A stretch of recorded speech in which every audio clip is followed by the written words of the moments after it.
இயேசுவு நானும் ஜாடிக்கத்த மூடி, நான் இனி தேட மாட்டேன் வேறு ஒரு ஜோடி, வேறு ஒரு ஜோடி. இயேசுவு நானும் ஜாடிக்கத்த மூடி, நான் இனி தேட மாட்டேன் வேறு ஒரு ஜோடி, வேறு ஒரு ஜோடி. மன சுத்தி சுத்தி வருது தானா இயேசு ராஜாவ, இயேசு ராஜாவ, இயேசு ராஜாவ. நான் உம்மை விட்டு தூர போனா மனம் நல்லால, மனம் நல்லால, ஏன் மனம் நல்லால. Praise the Lord.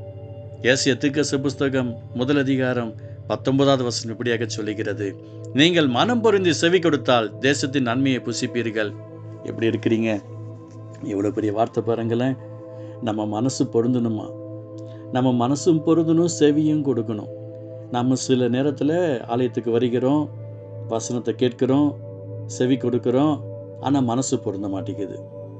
நம்ம ஏதாவது ஒரு திங்க் பண்ணிக்கிட்டு இந்த செவி கொடுத்ததை வச்சு நம்ம வேறு மாதிரி கணக்கு போட்டுக்கிறோம். அதனால் நன்மையை பார்க்க முடியாமல் போயிடுது.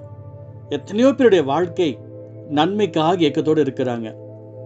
நான் வாழ்கிற பகுதியில், வாழ்கிற ஊரில், என்னுடைய தேசத்தில் நான் சந்தோஷமான நன்மையை அனுபவிக்க வேண்டும் என்று ஏக்கத்தோடு இருக்கிறவங்க எத்தனையோ ஜனங்கள் இருக்கிறாங்க. அதில் நீங்களும் தானே. நம்ம கொஞ்சம் யோசித்து பார்க்கலாமா? தேவனுடைய அந்த அன்பின் ஆசீர்வாதம் நமக்கு தொடணும் அப்படின்னு சொன்னால் மனம் பொருந்தணும், செவியும் கொடுக்கணும். வெளிப்பட்ட விசேஷத்தில் ஆவியானவர் சபைக்கு சொல்லுகிறதை காது உள்ளவன் கேட்க கடவன் என்று சொல்லியிருக்கிறாரு. பரிசுத்த ஆவியானவர் உங்களோட பேசி கொண்டிருக்கிறான், விசுவாசிக்கிறேன். உங்கள் செவி கர்த்தருடைய வசனத்துக்கு நேராக கடந்து வரட்டும். அப்போ தான் உங்கள் ஹார்ட்டு அந்த வார்த்தையில் நிலைச்சிருக்கும். நீங்கள் மனம் பொருந்தி செவி கொடுத்தா தேசத்தின் நன்மையை புசிப்பீர்கள் என்று வாக்கு பண்ணியிருக்கிறாரு. எனக்கு இதுதான் பிடிச்சிருக்கு, அப்படி ஓட வேண்டாம். எனக்கு அவங்கள பிடிச்சிருக்கு, ஓட வேண்டாம். தேவ சித்தத்தை பாருங்களேன். என் வாழ்க்கை இப்படி தான் இருக்குன்னு நினைக்கிறேன், செய்யாதீங்க. ஆண்டோடைய சமூகத்தில் உங்களை ஒப்புக் கொடுங்களேன். எனக்கு தெரிந்த ஒருவர் கர்த்தருக்காக உண்மை ஒத்தமாக ஓடுகிறவர், நல்லா ஜெபிப்பார். ஜெபிக்கும் போது நிறைய ஆசுதங்களாக இருப்பார். அதுக்கப்புறமும் ஜெபிப்பார், ஆனால் அவர் ஆசுதங்களாக இல்லை. அப்போது ஒரு விசை அவருடைய மனசில் ஒரு தோன்றினது. அதை என்னிடத்தில் வந்து கேட்டார். நான் ஜெபிக்கும் போது ஆசுதமாக இருக்கிறேன், மீண்டுமா நல்லா ஜெபிக்கிறேன், ஆனால் ஆசுதமாக இல்லை, ஏன் அப்படின்னு என்ற ஒரு கொஸ்டின் வச்சார். ஜெபிக்கும் போது ஆசுதமாக இருக்கிறீங்க அப்படின்னு சொன்னால் நீங்கள் வசனத்தோடு இருக்கிறீங்கன்னு அர்த்தம். திருப்பி நீங்கள் ஜெபிக்கிறீங்க ஆசுதமாக இல்லை அப்படின்னு சொன்னால் வசனம் இல்லைன்னு அர்த்தம் அப்படின்னு. அவர் கொஞ்சம் யோசித்து பார்த்துட்டு அவருக்குள்ள ஒரு சேஞ்சஸ் வந்தது. அப்போ வசனம் இம்பார்ட்டன்ட் இல்லை?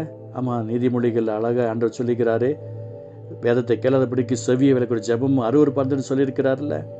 அப்போ நீங்கள் வேதத்தை கேட்கணும் தானே. ஊழியத்தை செய்கிற நீங்களே வேதத்தை கேட்கலன்னா எப்படி கர்த்தர் உங்களுக்கு அற்புதங்களை செய்ய முடியும்? கண்ணீர் வடித்து அற்புதம் செய்ய முடியுமா? ஊழியம் செய்யறதுனால அதிசயம் செய்ய முடியுமா? செய்ய முடியாதே. மனம் திரும்பணும் பிரதர் அப்படின்னு சொன்னேன். எனக்கு பிரியமானவர்களே, எனக்கு தெரிஞ்ச எத்தனையோ பேர் இருக்கிறாங்க. அவங்க மனசு பொருந்திருக்கும், ஆனால் செவி கொடுக்க மாட்டாங்க. சிலர் செவி கொடுப்பாங்க, ஆனால் மனசு பொருந்த மாட்டாங்க. ரெண்டு விஷயத்துலையுமே ஒரு குழப்பமாக இருந்துக்கிட்டே இருக்கும். நன்மை அவங்களுக்கு வெயிட்டிங்லேயே இருக்கும். எப்போ மனசும் பொருந்தணும், செவியும் பொருந்ததோ அப்போ தான் அவங்க நன்மை அவங்களால ரிசீவ் பண்ணிக்க முடியும். பாருங்கள், சில நேரத்தில் நம்முடைய சிம்மு ஒர்க் ஆகலைன்னு வச்சுக்கோங்களேன். உடனே அந்த சிம்மு ஒர்க் ஆகலைன்னு சொல்லி அந்த கம்பெனிக்கு போகிறோம், நம்ம கைரேகை வைக்கிறோம். அந்த இடத்துல அதுக்கப்புறம் அவங்க சிம்மு மாற்றி போடுறாங்க. கையில் வந்ததுக்கப்புறம் பிரச்சனை கிடையாது. அந்த சிம் எடுத்து நம்ம மொபைலில் போட்டு அதுக்காக டைம் காத்துருக்குறோம். அதே மாதிரி நம்முடைய ஹார்ட்டும் செவியும் கர்த்தருடைய வார்த்தையில் நிலைத்திருக்கும் போது தான் நம்மளால் நன்மையை பார்க்க முடியும். எத்தனை பேர் விசுவாசிக்கிறீங்க? நீங்கள் ஸ்டடீஸில் இருக்கலாம், நீங்கள் திருமண வயதை நெருங்கி இருக்கலாம், இன்றைக்கி ஒரு அற்புதம் நடக்கணும், அதிசயம் நடக்கணும்னு ஏக்கத்தோடு இருக்கலாம், உங்களுடைய வாழ்க்கையில் பணத்தேவைகள் சந்திக்கப்படணும்னு ஏக்கத்தோடு இருக்கலாம், ஆண்டு இறுதிக்குள்ளே வந்திருக்கிறோம் எங்களுக்கு நன்மை உண்டாகும் ஏக்கத்தோடு இருக்கலாம். உங்களுக்கு அற்புதம் செய்வதற்கு ஆண்டவர் ரெடியாக இருக்கிறார். ஒரே ஒரு விஷயம், மனம் பொருந்தணும், செவி கொடுக்கணும். உங்களுடைய தேசத்தில் நீங்கள் நன்மையை புசிப்பீர்கள் என்று கர்த்தர் சொல்லுகிறார். ஜெபிக்கலாமா? பரிசுத்த அன்பு தகப்பனே, இந்த வார்த்தையை கேட்டுக்கொண்டிருக்கிற ஒவ்வொருக்கும் ஒரு அற்புதங்களை செய்யும், அதிசயங்களை செய்யும்.